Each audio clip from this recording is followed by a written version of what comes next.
War 2 का trailer आया और सबने ढूंढ निकाला कियारा आडवाणी कर्नल लूथरा की बेटी बनने वाली है, जिनको एक्स मेजर कबीर से धोखा मिलेगा। लड़की के बाप को गुस्सा आएगा, लड़की का दिल टूट जाएगा। लेकिन किसी ने सोचा ऐसा क्यों होगा, और ये ऋतिक रोशन अचानक जापान कैसे पहुंच गए? चलो, एनटीआर तो एचआर का पीछा कर रहे हैं, बट एचआर खुद किसके पीछे पड़े हैं? अल्फा नाम तो सुना ही होगा। आप सिर्फ इसे देख रहे हो आलिया भट्ट, शर्बरी, बॉबी देओल की मामूली फिल्म की तरह, लेकिन इस अल्फा शब्द में मुझे स्पाई यूनिवर्स का भविष्य नजर आ रहा है।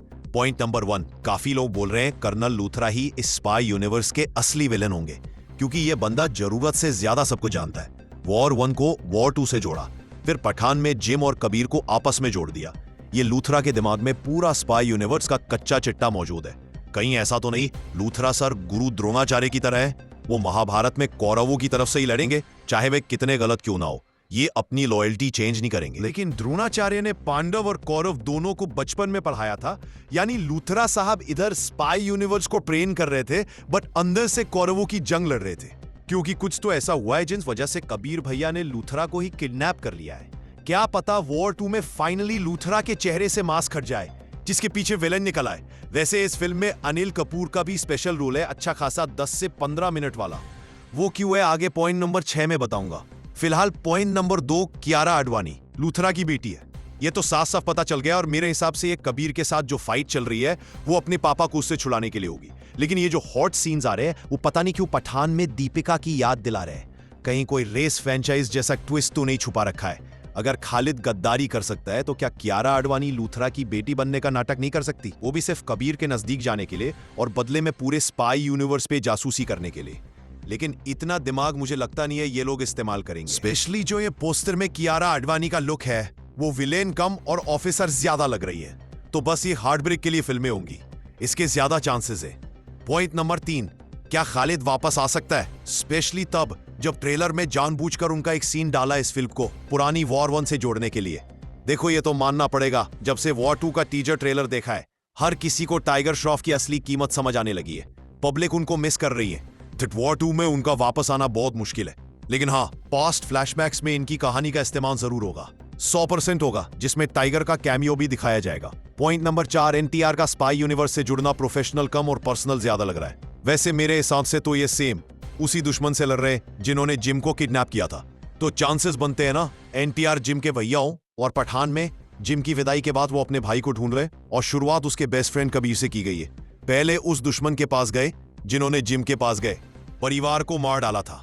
बाद में कबीर से आके भिड़ेंगे, तब पता चलेगा पठान ने जिनको बाय बाय किया था। और ऐसे ही एनटीआर आगे भी स्काई यूनिवर्स में दर्शन देते रहेंगे। वैसे अंदर की बात यह है, एनटीआर ने वायरफ के साथ मल्टीपल मूवीज की डील साइन की है। उनका कैरेक्टर वॉर 2 में खत्म नहीं होगा। तो यह बात कंफर्म है वो विलेन किसी एंगल से नहीं है। बैटमैन सुपरमैन टाइप मामला आया है। हाँ, तो पॉइंट नंबर 5, वॉर 2 के ट्रेलर में घटिया वीएफएक्स तो सबने नोटिस कर लिए, लेकिन उसी वीएफएक्स के अंदर गौर से देखा, मेजर कबीर के साथ ये लड़की है कौन? मानो या ना मानो, इस ट्रेलर का सबसे मिस्टीरियस और सबसे इंपॉर्टेंट चेहरा यही लड़की है दोस्त, जिसको खुद कबीर को बचाने आना पड़ा। अब या तो ये फैमिली एंगल होगा, लूथरा की बेटी नंबर 2 जिसको बचा के कियारा आडवाणी का गुस्सा ठंडा किया जा रहा है, या फिर एक हालत से भी जुड़ा हो सकता है जिसके रास्ते उसकी कहानी को वॉर 2 से जोड़ा जा सकता है। लेकिन ये जो भी है, इसके पीछे जूनियर एनटीआर हाथ धोकर पड़े हैं। ये ट्रेन वाला एक्शन सीन टीजर वाले एनटीआर के ट्रेन सीन से जुड़ा है। इवन कार में बैठकर एनटीआर ने इस लड़की का पीछा तक किया है। कौन है ये?